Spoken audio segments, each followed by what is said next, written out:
At long last, I have gotten to a place I've been wanting to get to for a very long time. I am in Vicksburg, the last stronghold of the Mississippi River during the Civil War.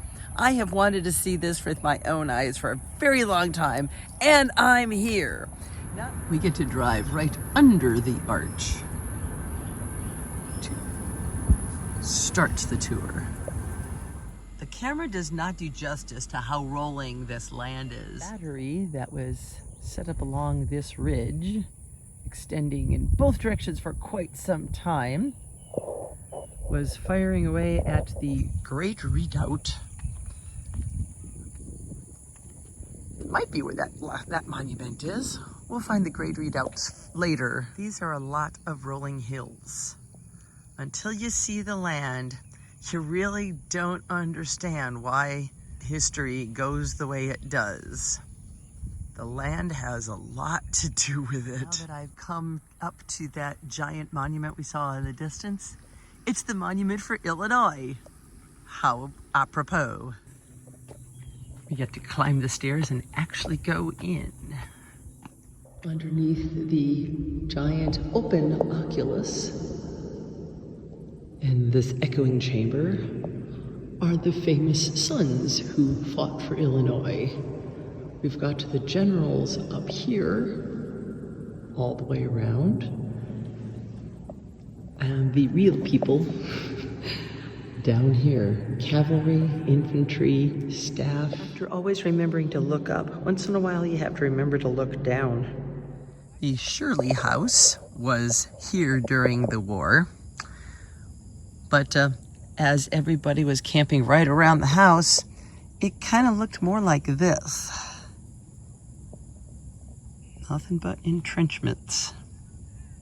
Interestingly, the owners of the home owned slaves, but they were Union sympathizers, and their teenage son joined the troops fighting. As we're approaching the redoubt, all these blue signs are how close the Union lines were getting. They were in the process of inventing trench warfare and then just kept digging their way closer. This is the attack. Uphill, and you could see the red. That's the Confederate line right here. So you could see how the Confederates were just shooting down over the edge at any attackers. So they're actually right where that big blue sign is. They had burrowed under and exploded part of the fort. Well, can't really call it a fort. The defenses. And there was like 26 hours of fighting right about here, after which they gave it up. You have to resist the urge to stop at every state monument, but just like I have to stop to say hello to Illinois, I have to come to Wisconsin. For anybody who doesn't realize, I'm a University of Wisconsin grad. The artwork at the Wisconsin Monument. We've got a soldier boy here. We've got artillery here. We have cavalry here. I think there's a special name for cavalry who dismounts and starts shooting. We had some of that at the first day of Gettysburg. But, and this would be Navy. That means, I see. This is probably the surrender. We've got, I believe, a Confederate and Union soldier shaking hands under the Wisconsin seal. And here's what survives of one of the trenches. They're all over the place around here. I love the fact this monument is here. It is thanks to the valor of the black soldiers who fought in the Vicksburg campaign that convinced the Union to stop being stupid and recruit more black men to fight for the Union. I have to pause and make a quick shout out to the U.S. engineers. This one's from the Army of the Tennessee, but I've always been kind of fascinated by the Army Corps of Engineers. They're geniuses. I had to stop and also get this monument marker from the Rhode Island Infantry, because this is just a badass sculpture. Being determined enough that I just hiked up through knee-high grass, I really wanted to come visit General Grant up in his headquarters. This was where the Army of the Tennessee headquarters was. All these trees would not have been here. You could see it's all new growth forest. Here's the monument where Pemberton surrendered to Grant.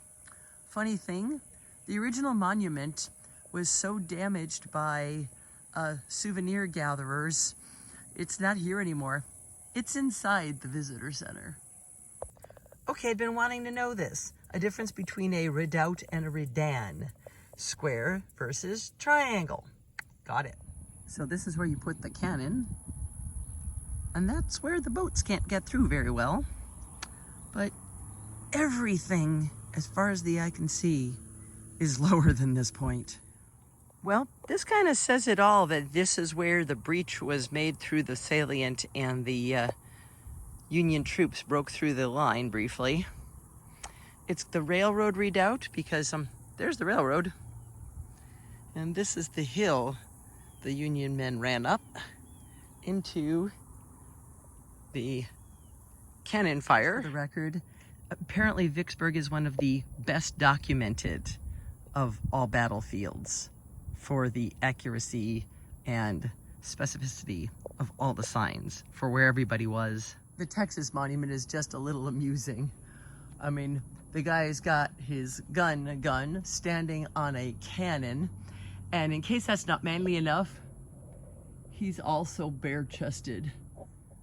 So for scale, here's the battlefield, and there's my car. Navy Circle is the southernmost point on the river, controlled by Confederate guns and blocking off the port. And again, you could see I am way up here on this lovely height, and this is the Mississippi now, which any ships trying to come along here, it is right below us. Easy peasy to hit anything trying to sail past.